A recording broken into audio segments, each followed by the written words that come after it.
Hello, ladies and gentlemen. Welcome back to another episode here on European Confessions. The following story that you're going to be listening to, it was sent to me by one of our dear brother.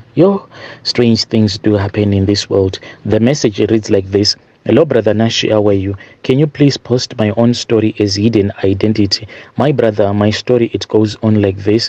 There was a time when me and my big sister, we used to work together, but she is my cousin sister. But I used to work with her, with my own little sister as well. So what happened is that this big sister of ours here in Johannesburg, she then got this other contact of these people that used to give her washing powder. That is how she got into the business. We then spoke with her and we said, big sister, since you are now making a lot of money, look at us, we are struggling. Can you also give us that same contact so that we can also go and buy this washing powder? Then we can go and resell them there in Zim. So these people, they would sell the washing powder in 25-liter buckets. So it was a lot of washing powder at a low price. So what we wanted to do was that back home in Zim, we'll then repackage the washing powder and sell them so that we can make an extra amount, so that we can make a little bit of money on top of our small salaries that we were earning. But our sister, she refused to give us the contact. What she said was that, I cannot give you the contacts, but I can go and order this washing powder for you. So me and my sister, we raised some money. We then gave our big sister this money. She then went and she met with her people. Then she bought the washing powder in bulk. But unfortunately, Brother Nashi, when we had given this other truck driver our stock, we then loaded the buckets into his empty truck. He then went with this washing powder to Zim. Along the way, then the truck driver was stopped by the police. Then the police asked for a lot of money, which he didn't have. The police said, if you do not have money, what we are going to do is that we are going to take some of this washing powder. So the police then loaded the washing powder into their own van and they went away with that washing powder and they let the truck driver to go. The truck driver then reported this matter back to us. That is where the bitterness started, because me and my little sister, we were the ones that lost a lot of these buckets because they chose the yellow and the red buckets. As for our big sister, it was like her stock was untouched. She made a lot of money. We asked her to help us since we were like in deep debt because of this business that we had tried to start. My wife was angry. Even my little sister's husband was angry. He was saying that I have gone to Umachonisa to get some money, so we need to find this money. But when we spoke with our sister, she could not help us. In fact, she bought a car and she moved out of the location and she started staying in the suburbs, in an area whereby you just can't show up at her doorstep without her inviting you. She started avoiding us, and this caused a lot of disunity in the family. Then her mother, who is back home, made the situation to be worse because she sold one of her cattle and she went with the money to my mom. That was when my mom called me because she wanted to know if she was supposed to accept the money or not. I told my mom not to accept the money, but our big sister's mother, she then took a brick and she placed the brick on top of the money after she had thrown it to the ground, and she said, here, this is the evidence that I have left this money at your compound. If there is someone that is going to take it, then you know that I have repaid you. From there on, our big sister stopped talking to us. She was just communicating with From there on, our big sister stopped communicating with us. Then there was no longer unity in the family. It then happened that me and my little sister, we were talking about this issue by the time that we were returning back to Zim. As we were talking about this issue, my little sister then said, it is far much better that we try to find a prophet. Maybe our big sister is a ritualist. That is what we thought. We thought that maybe she was a big ritualist. And these prophets, Brother Nashi, they have a away with words. If you go to a prophet and if you think that your mother is a witch, the prophet Samuel will know that you are thinking that your mother is a witch. When I went there, I knew that my big sister is the one who is bewitching me and my little sister, and that was what the prophet told us. The prophet said, "Oh, I can see where your problem is coming from." I said, "Please tell us, men of God." Then the prophet said, "I can see that your sister is a rich woman now there in South Africa, but believe you me, the reason as to why she is rich, it is because she has this traditional healer, a powerful one, who is there in Johannesburg, but this man is from Malawi. So what your sister did is that when she went to consult with her traditional healer, she wanted to strengthen her business, but when she was busy consulting with that traditional healer from Malawi, then the traditional healer gave her a mirror, and in that mirror she was shown that you and your little sister, you are gifted people. God has given you natural wealth. So they stole this natural wealth that God had given to you.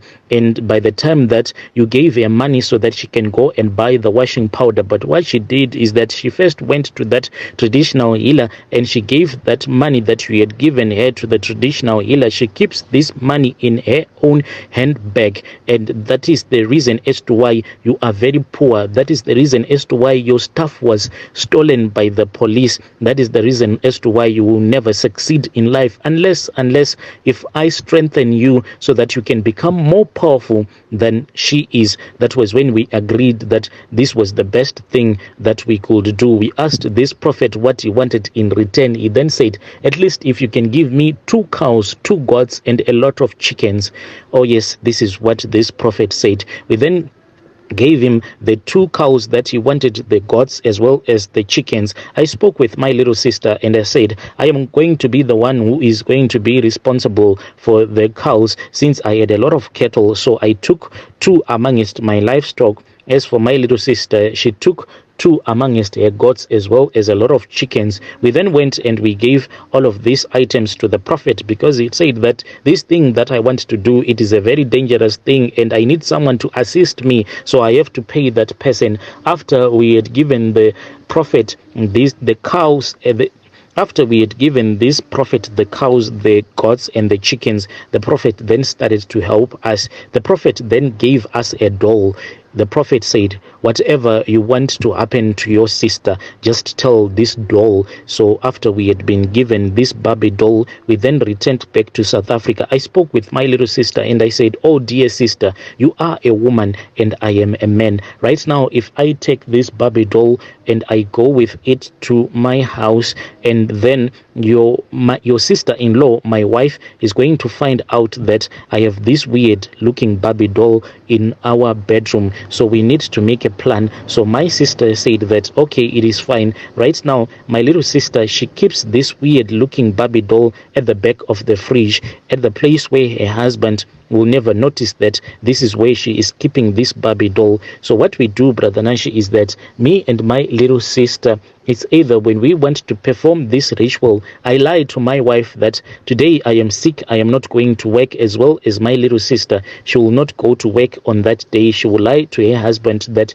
she is on her off days. Then I'll go to the place where she is staying with her husband. We then tell this Barbie doll whatever that we want to happen to our dear sister. Like now, when it is time for back to school, we will take this Barbie doll, me and her, we will hold this doll, then we will say, oh dear sister Susan, not my real sister's name. Then we say, oh dear sister Susan, we want you to give us some money, because you know that this is the time for us to buy some kids stuff since it is back to school. So on her side, our sister, she will start to lose some money. It's either when she will be coming back from her business, she might meet some police, then the police will demand a bribe from her, or she will be robbed, or she will just lose some money. The moment that she will lose some money, let's say if she loses something like 4,000 rands, then I will find out that in my pocket I'll be having something like 2,000 rands, as well as my little sister. The prophet said, for you not to break this covenant, never use the money for something that you did not ask from the doll. If you told the doll that you want it to give you money so that you can buy something for the kids, do that. As for now, Brother Nashi, with the money that this Barbie doll is stealing from my big sister, my kids, I don't know when was the last time that I went to buy some clothes for them at Pep. I only go and buy these clothes at Teki Town or Studio. That is where I buy the kids. That is where I buy the clothes for my own kids. They wear the most expensive clothes because of where this money is coming from. I still remember the first time that we did these rituals after we had returned back from Zim, me and my little sister. We then knelt down, then we started to perform these rituals, and we said, oh dear sister, this is the time for you to get robbed. Someone needs to rob you because you think you are very clever. So at that time my sister had started her own small my sister had started a small restaurant. So she used to go to this.